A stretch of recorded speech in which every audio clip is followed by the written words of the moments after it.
जानते होंगे, बड़ी इंटरेस्टिंग बात है। आप किसी पंडित से, किसी ब्राह्मण जी से सुने होंगे, नहीं सुने होंगे। हमारे इस्लाम के अंदर जब किसी की मौत होती है, जब कोई दुनिया से चला जाता है, जब दुनिया से कोई पर्दा लेता है, मुनकता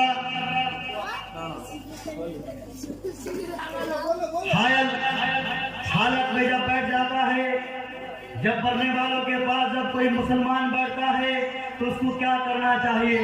इंसान को मरना है, कुल्लु नफ्सिन जायक़तुल मौत, हर वो इंसान को मौत का मजा चखना है। वो चींटी हो, वो परिंदे हो, वो चरिंदे हो, वो झाड़ हो, वो पेड़ हो, वो पौधे हो, वो जानवर हो, सबको एक दिन दुनिया छोड़कर जाना पड़ेगा। जब आप कोई मरने वालों के सामने बैठो, पर्दा हवा दिन हजरत जरा कान खोलकर सुने, अपने पर्दा को रखकर ठीक से हिजाब लगाकर मेरी बात को आप सुन लें। अपने तौर तरीके से ये बात आपको समझ में आएगी।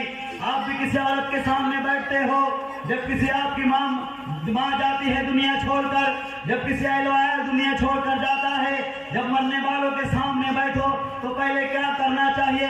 पहले ला इलाहा इल्लल्लाह की तलकीन कराना चाहिए, अल्लाह पर हुस्न जना रखना चाहिए। जब मरने वालों को सख्त कहना चाहिए, तुम अल्लाह पर हुस्न जना रखो, तुम अल्लाह को एतमाद करो, अल्लाह को याद करो, ला इलाहा इल्लल्लाह मोहम्मद रसूलुल्लाह की कलमा पढ़ो। यही तो कहते ना, न क्या कहते भाई, यही तो कहते हैं।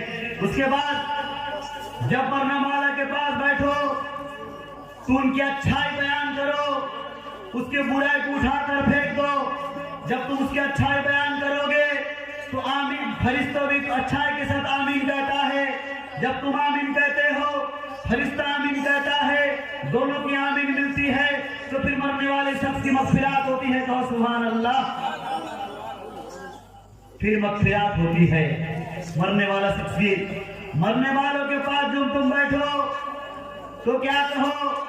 मरने वाला शख्स की जब रूह निकलती है, आंख और मुंह और जिस्म के कई हिस्सों से रूह निकल जाती है। जब जो मर जाता है, मुनक़ता हायल होता है, उसकी आंख खुली होती है। देखो आंख, उनकी मुर्दा शख्स की आंख खुली होती है तो उसकी आंख को बंद कर दो, क्योंकि जो रूह निकलता है उसकी रूह, उसकी नजर रूह के पीछे होती है, इसलिए आंख को बंद कर देना चाहिए। उनकी क्या कर देना चाहिए? उनकी आंख को भर देना चाहिए। जो मरने वाला शख्स मरता है उसकी मुंह खुली होती है, उसके मुंह को अच्छे कपड़े से बांध कर उसके मुंह को बंद कर देना चाहिए, क्योंकि मुंह से भी इंसान की रूह निकलती है। उनके मुंह को भी अच्छे से बांध के बंद कर देना चाहिए। लोग कहते हैं जरा मुंह बांध दो, उनका मुंह को लपट कर बांध दो गमछों में, कपड़ों में, तो लोग कहते हैं हमारे मुसलमान लोग। तो मरने वालों के पास जब बैठो, जब उनकी पेट ज्यादा फूलने लगती है, उनके पेट के ऊपर एक हल्का वजनदार चीज रख दो जो उनकी पेट ज्यादा ना फूल जाए। जब मरने वालों के पास बैठो, उनके पांव को सीधा कर उनकी दो अंगूठा को बांध दो जो उनकी पांव सीधी हो जाए। जब मरने वालों के पास तुम बैठो, जैसे मर जाए फौरन, जब मरने वालों ने कर्ज ले रखे हैं तो उनकी कर्ज अदायगी की इंतजाम करनी चाहिए। क्यों? कर्ज रखकर जब कोई मर जाए तो नबी पाक अलैहिस्सलातु वस्सलाम के जमाने में एक मुर्दार शख्स को लाया गया और कहा गया, अल्लाह के नबी, अबू बकर से कहा गया, हे अबू बकर, तुम्हें मुर्दार शख्स की जनाजा पढ़ाओ।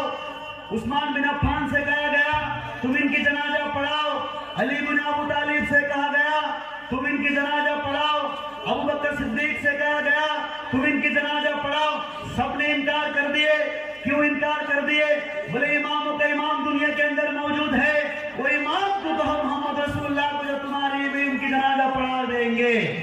क्योंकि जब इमामों का इमाम दुनिया के अंदर मौजूद है तो हम इमाम से बड़े नहीं हैं। जब वो अनुमति उपदेश ऑर्डर देंगे तो फिर हम पढ़ाएंगे, नहीं तो अल्लाह के नबी के पास जाओ, जनाजा लेकर जाओ, फिर वो पढ़ाएंगे। तो अल्लाह के नबी के पास लाया गया। अल्लाह के नबी कतर में खड़े हुए, बोले टकने से टकना मिला लो। कंधे से कंधा मिला लो, कब्र को सीधी कर लो, तो अल्लाह के नबी का जो मुर्दार शख्स है इसने कर्ज ले रखा है। क्या ले रखा है? इसने कर्ज ले रखा है। तो कर्ज अदायगी के लिए ऐलान किए, बोले कर्ज अदायगी के लिए हाथ उठाओ, इसके कर्ज अदायगी करने पड़ेगा। जब कर्ज अदायगी करोगे तब इसकी जनाजा मैं पढ़ाऊंगा, जब कर्ज नहीं अदा करोगे तो इसकी जनाजा नहीं पढ़ाऊंगा। तुम पढ़ लो, मैं नहीं पढ़ता, ना पढ़ाता। तुम पढ़ लो। जब कर्ज अदा होगी, जब कोई कतार से उठकर हाथ उठाएंगे, बोले फलाना शख्स की इंतकाल हुआ, इनकी कर्ज मैं दूंगा, इनकी आपको मैं उठता हूं, कर्ज अदायगी करूंगा, अल्लाह के नबी नमाज जनाजा पढ़ा दीजिए। तो अल्लाह के नबी पढ़ाते थे। जब कोई कहते थे नहीं देंगे तो नहीं, क्या कहते थे? बोले तुम पढ़ो, हम पढ़ते ना पढ़ाते। तो अल्लाह के नबी से पूछा गया क्यों नहीं पढ़ेंगे? अल्लाह के नबी का जवाब सुनो, क्या कहे? बोले एंड ऑफ द डे, क़यामत के दिन जब तुम्हारी हिसाब किताब होगी, जब तुम्हें जिंदा किया जाएगा, तुम्हारी नेकी बदी तोली जाएगी, तो सिफारिश मूसा की ना चलेगी, ईसा की ना चलेगी, जकरिया की ना चलेगी, ना याया की चलेगी, ना नूह की चलेगी, मेरी सिफारिश चलेगी। फिर रब्बुल जलाल जो मुझे पैदा किया है, दुनिया में नबी रसूल बनाकर भेजा था, वो मुझे पूछेंगे, बोले कर्ज वाले शख्स का तू जनाजा पढ़ा, इसकी सिफारिश नहीं होगी। तो देखो, तो जब जो मर जाए, मेरे कहने की मतलब जो शख्स मर जाए फौरन उनकी कर्ज अदायगी के इंतजाम करना चाहिए। और जब जो शख्स जहां पर उनकी हयात मुनक़ता, उसकी रूह निकले, तो वहीं पर उनको दफना देना चाहिए, मुंतकिल नहीं करना चाहिए। उनको मक्का में इंतकाल हो तो उनको मक्का में दफना देना चाहिए। अल्लाह के नबी का जब इंतकाल हुआ, कहां पर इंतकाल हुआ था? मदीना मुनव्वरा के अंदर एक चारपाई के ऊपर। जब उनको दफनाने की बारी आई, झगड़े फसाद हुए, बनु उमैया का लोग आए, कुरैश के सरदार आए, तो कहने लगे अल्लाह के नबी को जन्नतुल बाक़ी कब्रिस्तान में दफनाया जाएगा। तो कहे नहीं। अबू बकर सिद्दीक आए, कहने लगे अल्लाह के नबी वसीयत कर गए, जहां मेरी रूह निकाली गई उसी चारपाई के अंदर मुझे दफन कर देना चाहिए, उसी चारपाई के अंदर मुझे दफना दो, क्योंकि मेरे कब्र से जन्नतुल बकी की जन्नत के टुकड़ों में से एक टुकड़ा है। तो आज जब हम मर जाते हैं तो हमको क्या किया जाता है? हमको दफना दिया जाता है। तो मुकर्रिर साहब आगे वक्त ज्यादा नहीं दूंगा, 10-15 मिनट के अंदर मेरी बात अपनी खत्म करूंगा। तो इसके अंदर तो क्या कहा गया? आज कहते हैं मुसलमान मरने पर कब्रिस्तान के अंदर दफनाया जाता है और हिंदू मरने पर जलाया जाता है। बड़ी इंटरेस्टिंग बात है। तो देखें, कोई भी किताब के अंदर ये बात लिखी नहीं हुई है। शमशान तालबश बंगला आता है,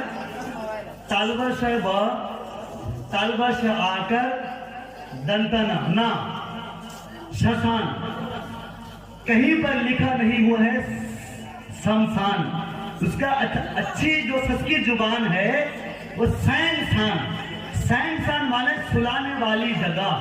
और जब ट्रेन के अंदर उठोगे तो डिब्बे के अंदर लिखा हुआ है स्लीपर कोच, यानी सैंसान डिब्बा, यानी सुलाने वाली जगह, यानी स्लीपर कोच जिसको कहा जाता है। क्या कहा जाता है? Sleeper coach. सैंसान माने सुलाने वाली जगह किसको कहा जाता है? तो आप तो हिंदू के जब कोई कौम मरते हैं, जब ब्राह्मण मर जाता है तो उसको दफनाया जाता है, जब बच्चे मर जाते हैं तो उनको दफनाया जाता है, जब बड़े बूढ़े मरेंगे तो उनको जला दिया जाता है। बोले भाई कानून कैसी तुम्हारी? बोले नहीं, पंडित कहते हैं, इनका वेद नहीं कहता। पंडित कहता है जब बच्चे मर जाते, नन्हे फरिश्ता है, उनके रूह जिस्म से फौरन अलग हो जाती है, उसको उसलिए दफना दिया जाता है। जब वैष्णव धर्म के लोग मर जाते हैं, जब कोई मुनि ऋषि मर जाते हैं, उसको दफना दिया जाता है। क्यों? वो अल्लाह का जब तब ज्यादा करता है, अल्लाह का पूजा पाठ कराया जाता है। जब बच्चे मर जाते हैं तो उनको दफनाया जाता है, जब बड़े बूढ़े मरेंगे तो उनको जला दिया जाता है। बोले भाई कानून कैसी तुम्हारी? बोले नहीं, पंडित कहते हैं, इनका वेद नहीं कहता। पंडित कहता है जब बच्चे मर जाते, नन्हे फरिश्ता है, उनके रूह जिस्म से फौरन अलग हो जाती है, उसको उसलिए दफना दिया जाता है। जब वैष्णव धर्म के लोग मर जाते हैं, जब कोई मुनि ऋषि मर जाते हैं, उसको दफना दिया जाता है। क्यों? वो अल्लाह का जब तक ज्यादा करता है, अल्लाह का पूजा पाठ करता है, उसकी रूह ज्यादा शरीर से अलग हो जाती है, उसको दफना दिया जाता है। जब जुआ शराबी कुआरी जब मर जाता है, आम इंसान मर जाता है, उसकी रूह जिस्म के अंदर मिली हुई रहती, उसको जलाकर उसको हलाक कर दिया जाता है। बोलो क्या बताओ ये बात? मगर नहीं, जायोते भिरियोते कदाचितम अयम, ये रूह की कभी ना मौत होती है ना कभी रूह जिंदा होता है। अल्लाह यतवफ़्फ़ल अनफुसु मौतिहा वल्लती लम तमुत फी मनामिहा। मगर इंसान जब मर जाता है, रूह उसके जिस्म से ऑटोमेटिक अलग हो जाती है। इंसान जब सोता है तो उनकी रूह अल्लाह तबारक व तआला अलग कर देते हैं। जब वो जाग जाता है तो उनको रूह को लेकर उनके जिस्म के अंदर डाल दिया जाता है। तो आज ये ब्राह्मण कहता है जो भाई लोगों को जलाया जाता है, मगर तुम्हारे बेसिक जो कंसेप्ट है सैंसान है। सैंसान माने सुलाने वाली जगह, जलाने वाली जगह नहीं। कब्रिस्तान माने सुलाने वाली जगह, सैंसान डिब्बा माने सोने वाली कोच, स्लीपर कोच माने सोने वाली जगह, उसमें जलाने की बात कहां से आएगी भाई? बड़ी अजीब सी तरीन बात है ये बात। तो बात